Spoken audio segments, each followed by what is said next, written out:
आज जो ईएसबी में हमने जाकर बात की, रिजल्ट पर जो बात हुई है उसके बारे में मैं डिस्कस करूंगा। इसके अलावा आज जो हम डिप्टी सीएम से मिले, उन्होंने रिजल्ट को जब संज्ञान में लिया तो उन्होंने जो डीपीआई के संबंधित अधिकारी है उनसे भी तुरंत फोन पे बात की है। और रिजल्ट अभी तक डिक्लेयर ना होने का जो एग्जैक्ट रीजन है वो क्या है, ये सब संबंधित विभाग से जानकारी उठाई भी है। तो आज हमें क्या पॉजिटिव रिस्पॉन्स मिला है उसके बारे में मैं बात करूंगा। और इस रिस्पॉन्स के बाद रिजल्ट कितने दिन में डिक्लेयर हो सकता है, कितने दिन में डिक्लेयर होने के चांसेस बन रहे हैं, उसके बारे में भी बात करूंगा। तो अगर आप भी वर्ग 2 के एग्जाम का जो है रिजल्ट का थोड़ी इंतजार अगर कर रहे हैं और चैनल पर नए हो तो प्लीज चैनल को जरूर सब्सक्राइब कर ले। इस चैनल के माध्यम से आपको पूरी अपडेट और पूरी इन्फॉर्मेशन यहाँ से प्रोवाइड की जाएगी, जो कि पूरी तरीके से सटीक होगी।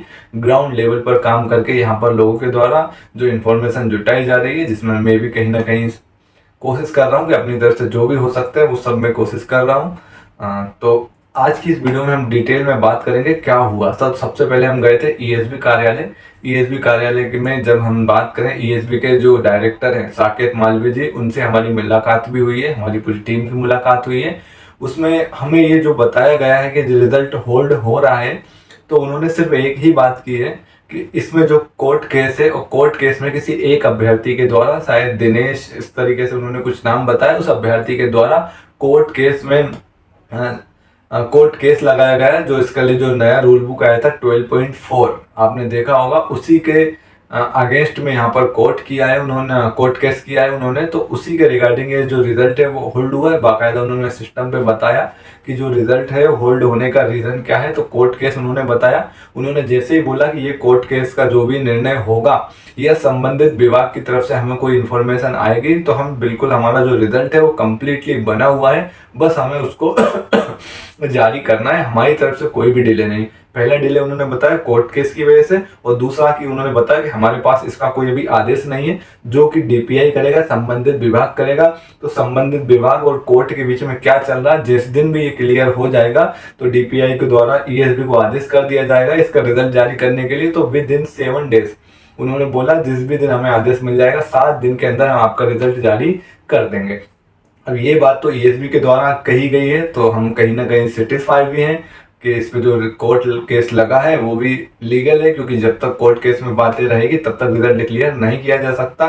फिर इसके बाद हम पूरी टीम के साथ गए हमारे मध्य प्रदेश के उप मुख्यमंत्री राजेंद्र शुक्ल के पास, जिन्होंने हमें टाइम दिया था 2 बजे का। तो ऑलमोस्ट हम सभी लोग 2 बजे वहां पर पहुंच भी गए।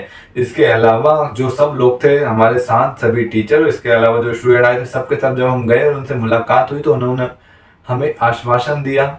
और पहले तो हमारी बात अच्छी तरीके से सुनी कि कब इसका एग्जाम हुआ था, कौन सा एग्जाम हुआ, संविदा है क्या है, पूरी जानकारी उन्होंने उठाई। और इसके बाद हमसे जब पूछा कि ये क्या चाहते हो, तो हम ये चाहते हैं, हमने बोला कि हम ये चाहते हैं कि जो रिजल्ट है वो अब जल्दी से जल्दी डिक्लेयर किया जाए। क्यों? क्योंकि इसके साथ जो एग्जाम हुए थे ईएसबी के द्वारा, उनका परीक्षा परिणाम घोषित कर दिया गया है, लेकिन हमारे रिजल्ट का अभी पेंडिंग बता रहा है, मतलब अभी डिले कर रहे हैं।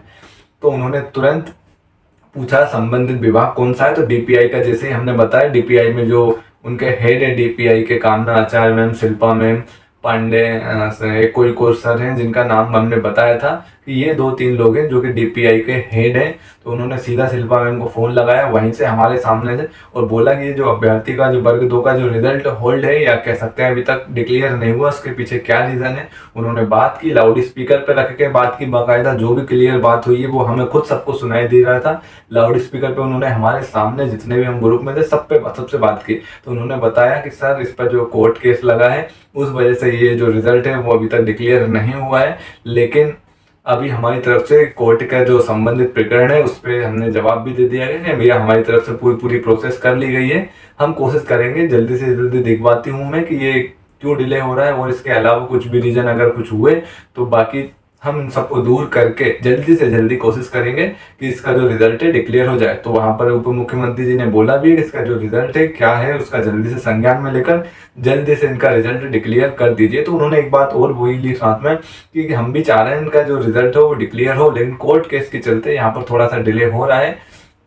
तो यकीन मानिए दोस्तों, यहाँ तक अगर कोर्ट केस की कार्रवाई हुई है, जो कोर्ट केस का अगर ये जो पूरा प्रोसेस है अगर इस मंथ में हुआ है, इसका पूरा डिक्लेरेशन, या हम कह सकते हैं पूरा डिक्लेयर जब भी हुआ इसका जो कोर्ट केस का जो निर्णय आया, तो उसके विद इन 7 डेज के अंदर ये जो रिजल्ट है वो आपको देखने को मिल जाएगा। सवाल सिर्फ कोर्ट केस पर उलझा है, तो यहाँ पर अब ये बात की जाएगी कि अगर कोर्ट केस के अधीन रखते हुए, क्योंकि सिर्फ एक अभ्यर्थी की वजह से ये जो रिजल्ट है वो होल्ड हो रहा है या डिले हो रहा है हम कह सकते हैं, तो अगर उसके रिजल्ट को होल्ड रखते हुए ईएसबी को अगर आदेश या निर्देश कर दिए जाते हैं कि रिजल्ट जारी कर दिया जाए, तो यहाँ पर संभावना बन रही है कि इसका जो रिजल्ट है वो डिक्लेयर किया जा सकता है।